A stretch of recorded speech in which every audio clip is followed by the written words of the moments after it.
We have our next session, speakers from the next session now, Mr. Vikram and Mr. Hareesh.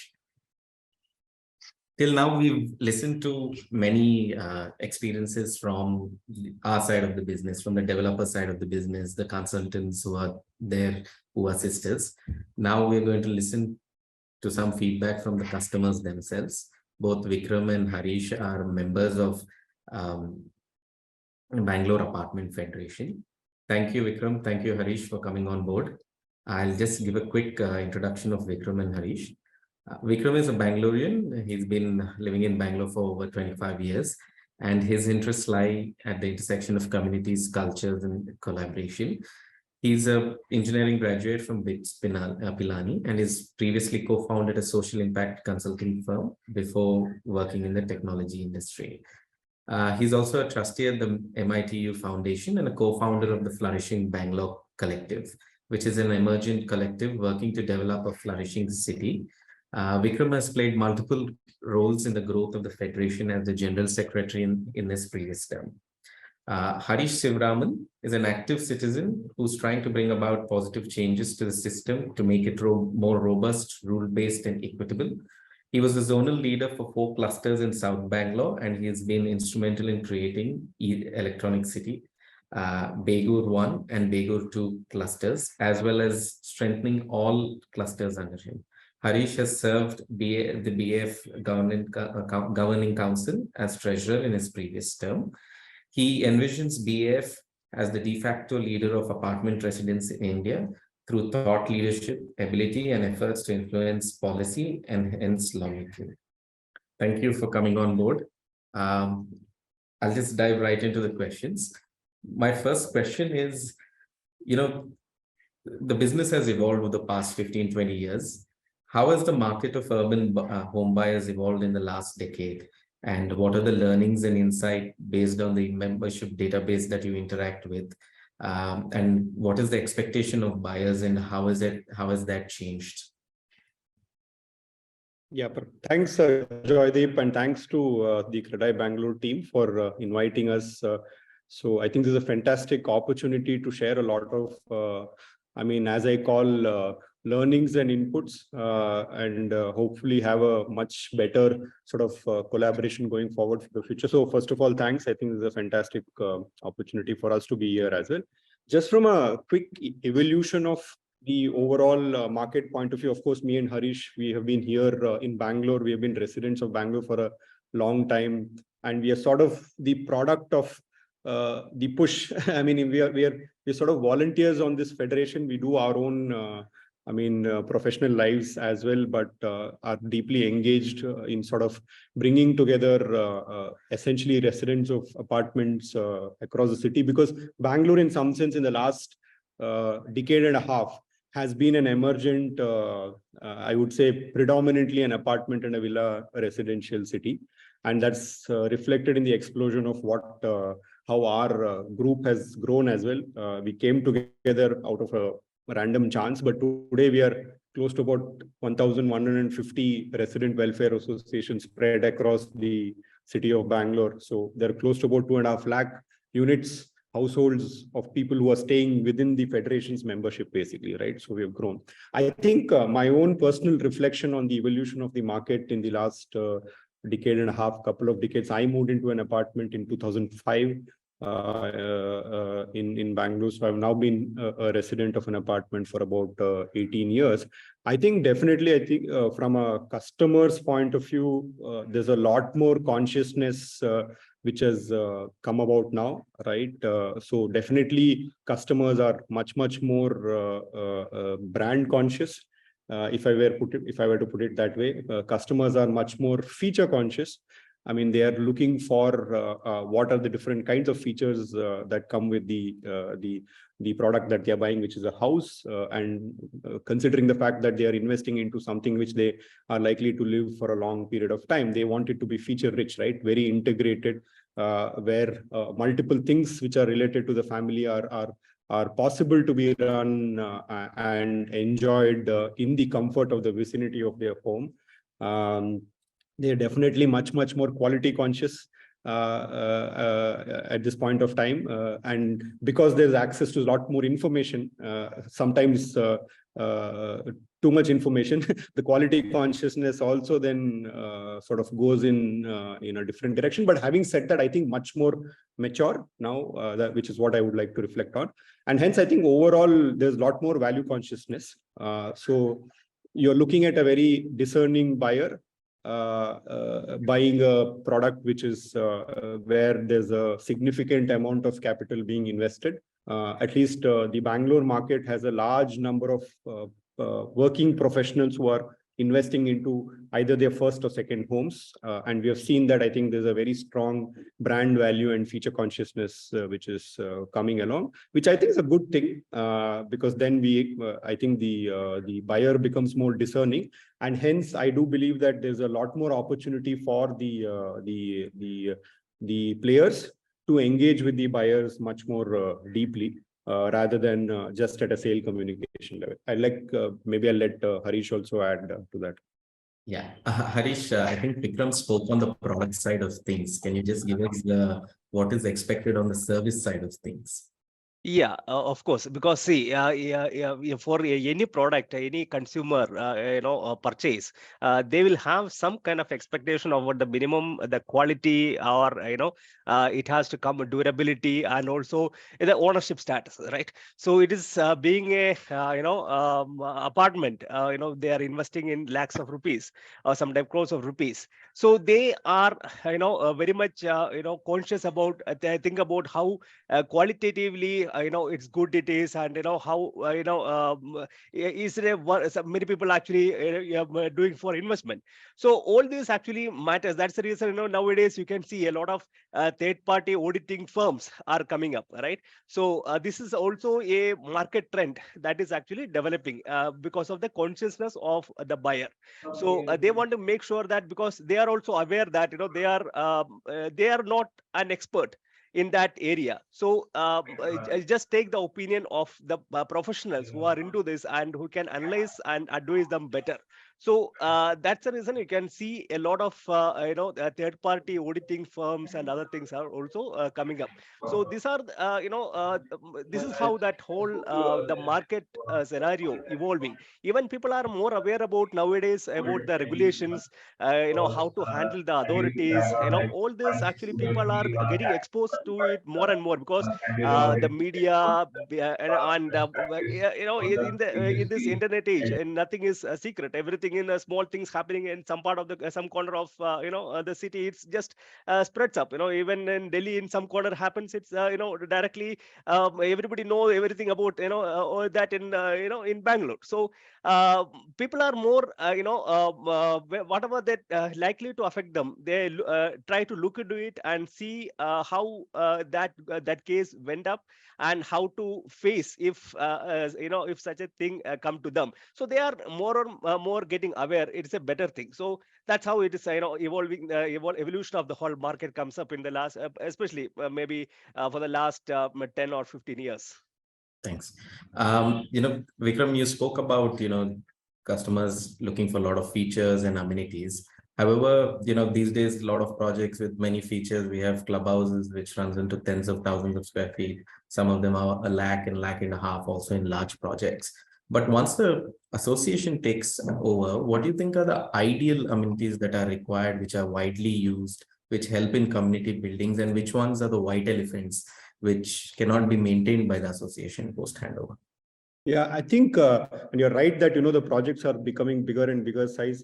We have recently had a member who's a community which has, I think, close to nearly 4,000 households, right? I mean, that's a city by itself, right? If you look at it that way. So I think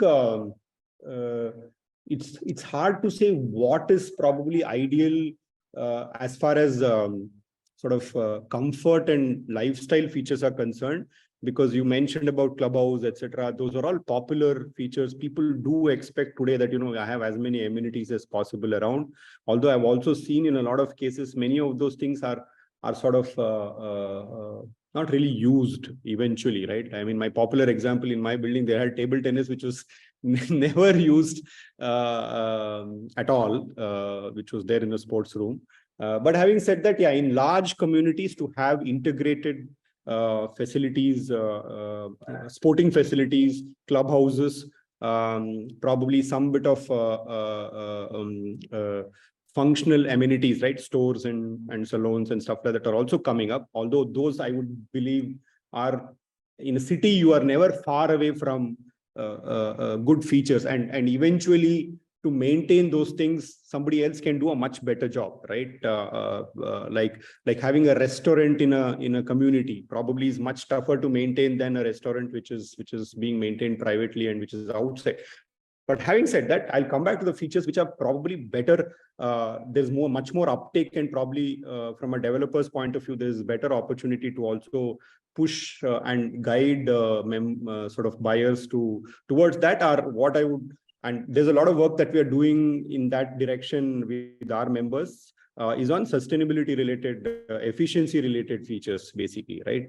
So you're talking about water, energy, waste, and even space in terms of parking, etc. I think there's a lot more communication and a sort of proactive communication which can happen with the buyers right at the stage around these features. Because what we are noticing is that once the community comes together, later on, there's a lot more realization that if we are able to have features which are helping them use energy, water efficiently, manage waste efficiently, etc., it's a lot of rupee impact straight away, right? But then I think that realization happens since it is later, then you're always getting into a retrospective sort of retrofit kind of a scenario. So I think there's a great degree of opportunity for features which are fundamental in this sense, which are bringing in a lot more efficiency in terms of running the community, but probably a slightly tougher sell from an individual customer's point of view.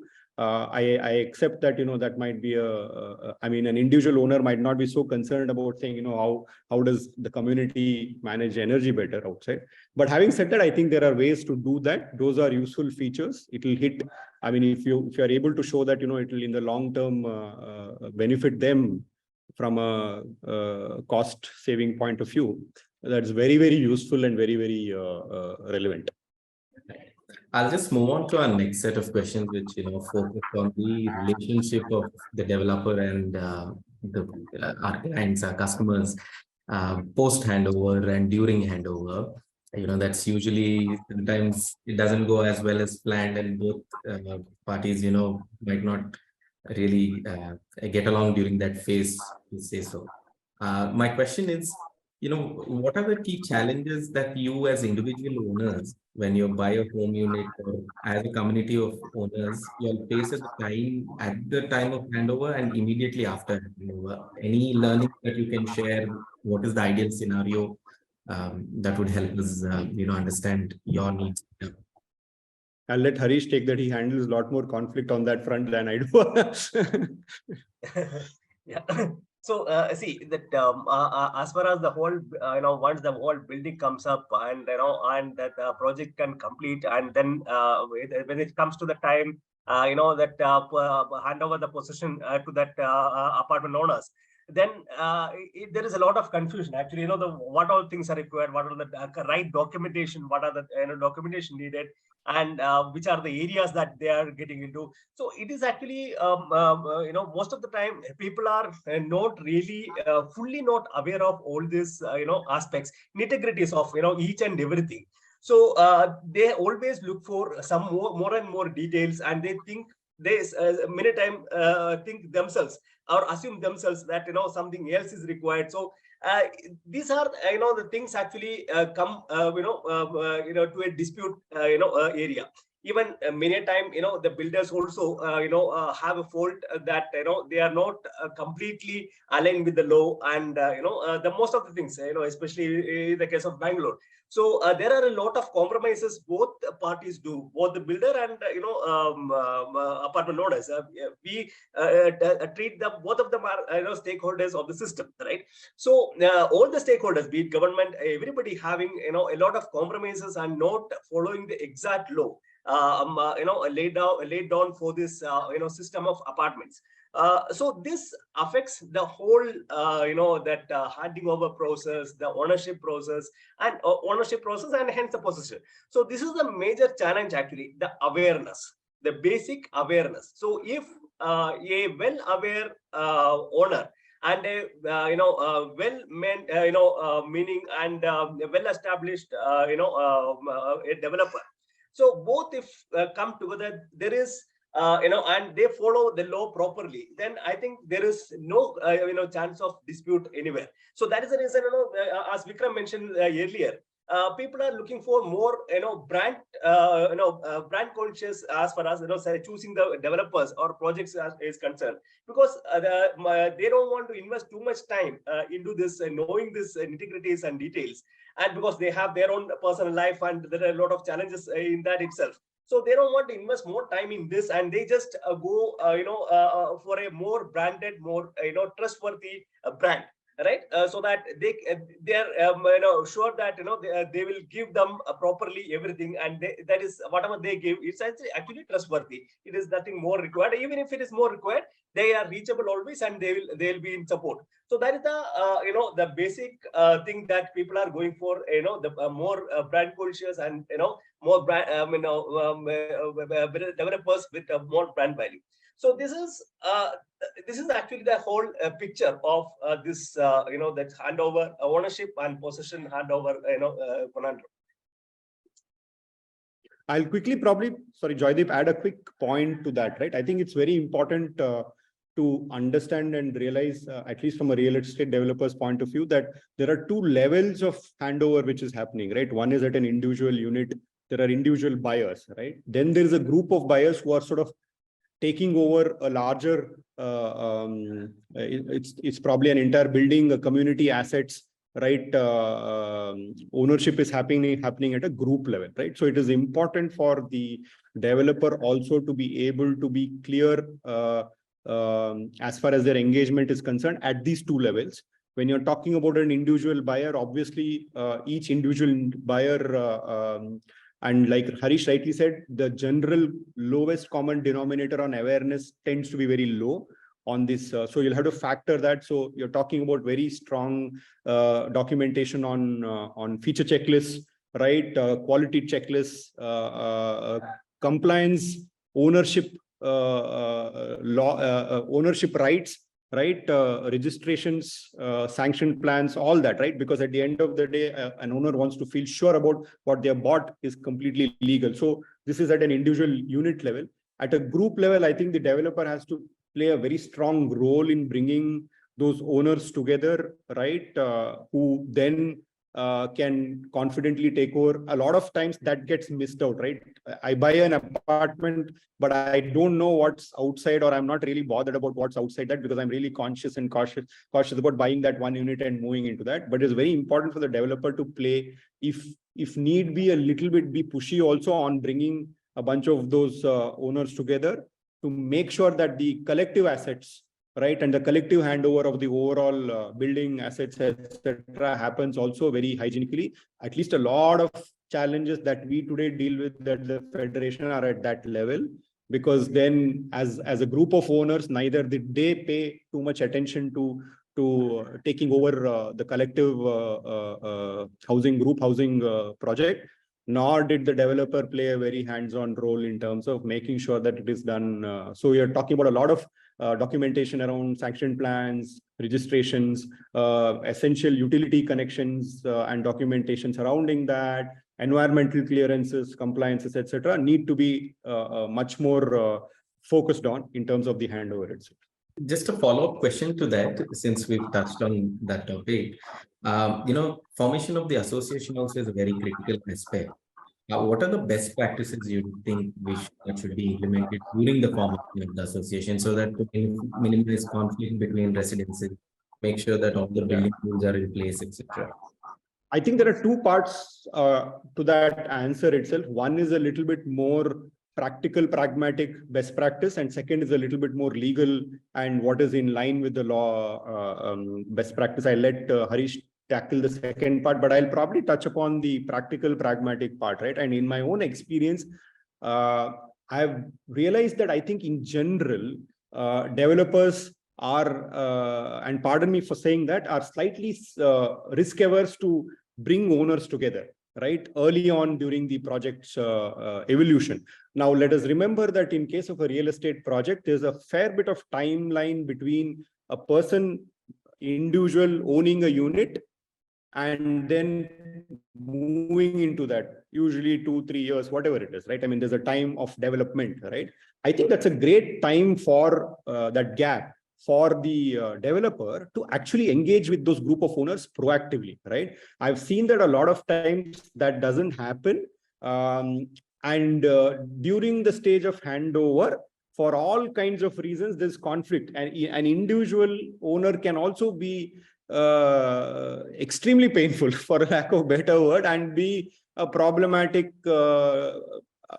And a lot of times customers are to blame as well, right? They don't probably also understand the challenges which the developers go through as well. But having said that, I think that can be countered slightly differently. If the developer is able to engage with the owners together, imagine a scenario where, and I'm sure many of the developers do that also, but I think if that becomes the norm, that, the developer is actually able to bring together the owners of the project together. I mean, now we have so many engagement formats, right? Digitally, physically, everything, right? As a hybrid, bring them together, engage with them very actively through the development of the project. You will most likely realize that there's a critical mass of owners who are reasonable, right? Who understand the sensitivity around why things don't go as per plan, why perhaps somewhere there will be challenges, etc. Right? There is a negotiation which happens in terms of explaining to them. It's easier to then deal with that critical mass rather than fighting 1,000 battles, right? If you have, say, 500 owners, right, and even if, say, about 100 of them are well engaged, right, through the development of the project, I think the situation for a developer will be much more conducive to take the engagement forward till the handover than in dealing with 500 people in 500 different ways, right? So I would greatly encourage developers to come up with strategies as to how can they engage with the group of owners who have already bought into that project but are not yet together. See, when I buy a unit, I don't know the other owners so very well, right? But I think the developer can, and a lot of times the developer is very scared to bring them together because they think that these people will gang up and then cause a problem. But I would think counterintuitively that maybe it will be better for them to be brought together. It will give you a critical mass to negotiate, have a dialogue, conversation much better, right? At least that's my opinion. But on the legal part of the association handover, I'll let Hareesh comment. Yeah, in fact, this formation of association, that itself, it's actually, in our opinion, it's not the right way to do that, because the way the ownership model of the association, be it a condominium or if it is a society, it is actually designed and informed that respective apartment purchasers well in advance, before they get in, builder and purchaser get into sale agreement. So that the format of ownership is actually decided very early, even before the construction of apartment. So in that case, after that, association formation is just a follow-up step of that. There is no confusion or or any other process is necessary. Just following the law. That's all required. But the problem here is actually we think many, not only, in many part of the India, actually, what I've seen is actually, even Apartment Ownership Act, which is actually defining a condominium, enacted by many of the states in India, but they all see this as, act to form an association, which is actually incorrect, right? This is the same thing actually it happens be in Madhya Pradesh, which actually made it applicable only in the urban areas, and Delhi, which is actually only applicable in that the 4-story or above. So actually that Apartment Ownership Act, it makes each apartment unit a heritable and transferable immovable property. There is no other act which makes apartment unit, immovable property, in fact, right? it's just a portion or a small portion of the whole building, and hence the whole a small portion of whole property. So it need a definition. So if you go with the Delhi Act, if it is 4-story or above, what about the below 3-story or below? So in that case, in such apartments, are they it can be transferred without having the status of immovable property? So that is not possible, right? So here actually that is a major problem, that how we adopt this we adopted this concept of apartment in India in general, right? So that's the reason we have seen that Transfer of Properties Act still not reflecting the apartments, right? It is each state has to form its own apartment ownership act to have that status, immovable property status for each apartment unit. So that is, if that central does that Transfer of Properties Act, that system it becomes general in the across India. And so that's how we are not we have adopted this idea of apartments, but not implemented or following it wholeheartedly. So that is a problem actually. The basic problem lies there. Yeah. So, Vikram spoke about the practical aspects, we spoke about the legal aspects, and then there's a third angle to it, which is the social aspect or the social media aspect. And then, there's WhatsApp. So there's a lot of, negative interaction between the developers and the customers. How can we ensure that there's a positive interaction? And what kind of mechanism do you think we should implement? And from the buyer's side also, what they can come up with so that we can have positive interactions? Well, I think actual closure to a project. Sure. No, I think can we avoid negativity on social media? That's a motherhood expectation, right? We can't. I in my professional life, I work in the healthcare industry where we have to be extremely conscious in terms of patient data and all that kind of stuff. We have now had instances where there have been lots of challenges on doctors, etc., because of viral. So I think that's in some sense the essence of the times that we are living in. We can't avoid that, but what can we do? I think we can be ahead of that curve to, like, I go back to my previous point about creating a proactive engagement, right? Imagine a scenario where you have created a space for engagement much earlier, and it comes from the developer side. I think there'll be a much better opportunity to I wouldn't say control the narrative, because that's not the right term. To be able to manage expectations, right? Communications, negotiations, etc., will be much more proactive and better. So I mean, it's not possible to completely avoid that. In fact, even in our own space, we have in our federation all our members distributed into what we call as 25 different clusters. Each cluster has its own WhatsApp group, so you can imagine there as well.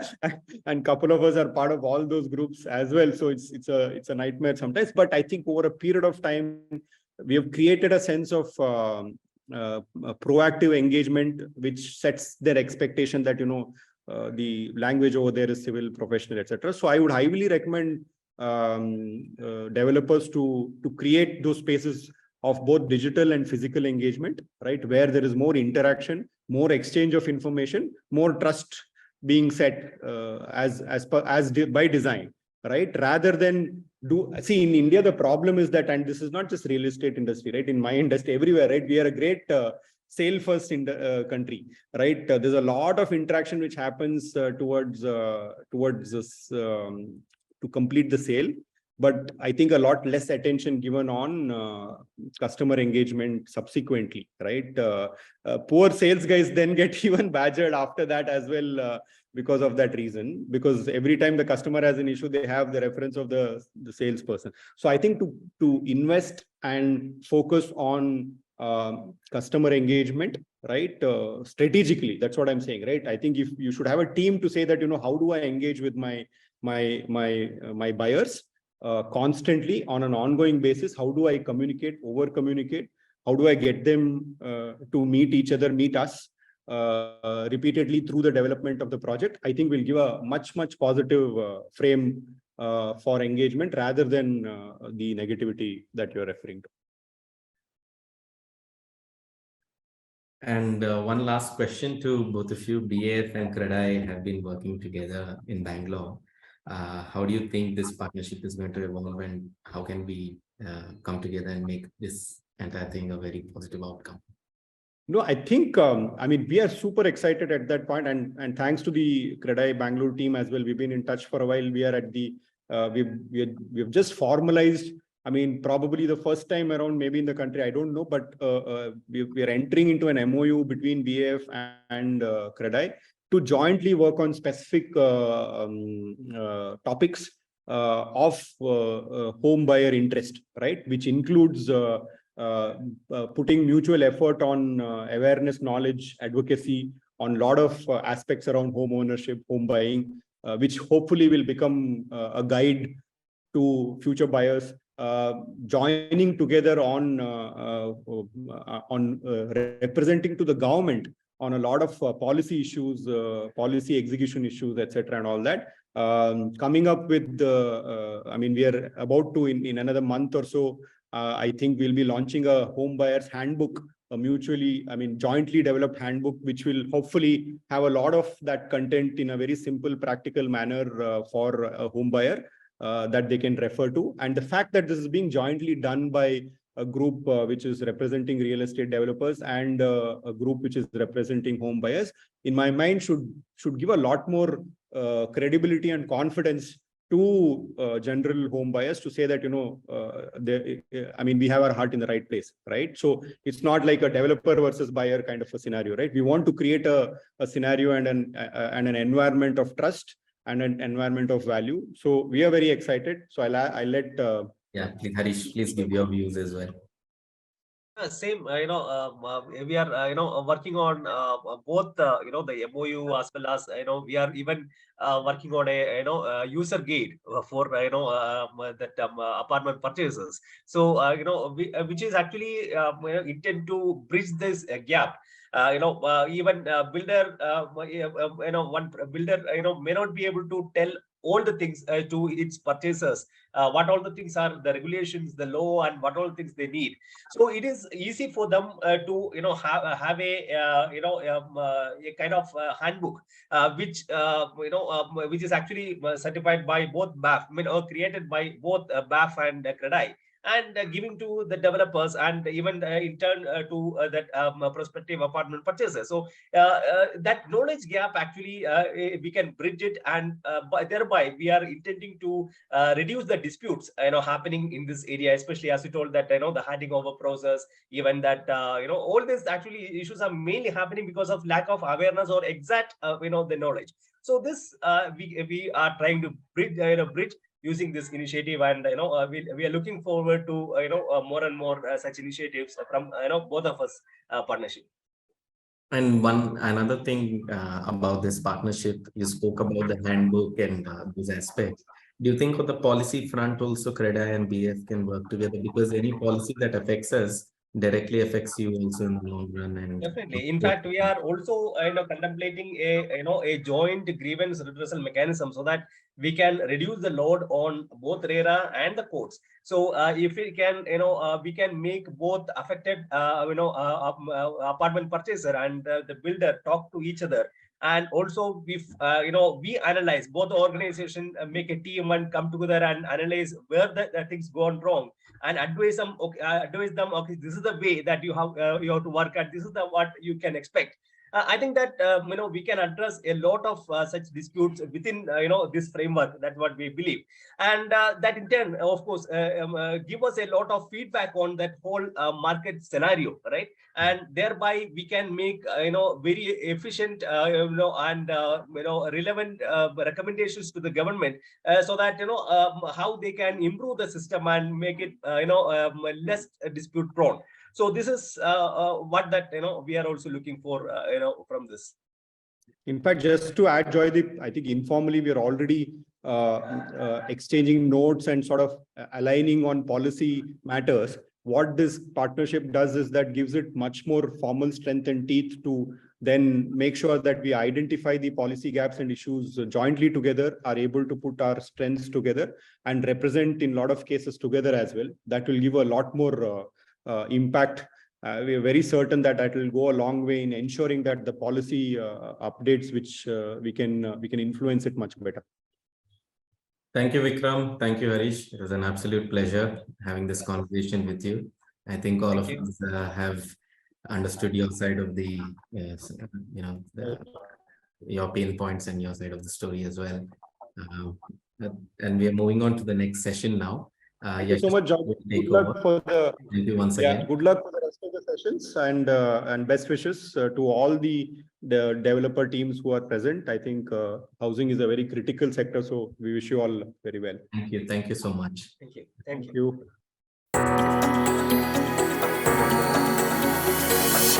you.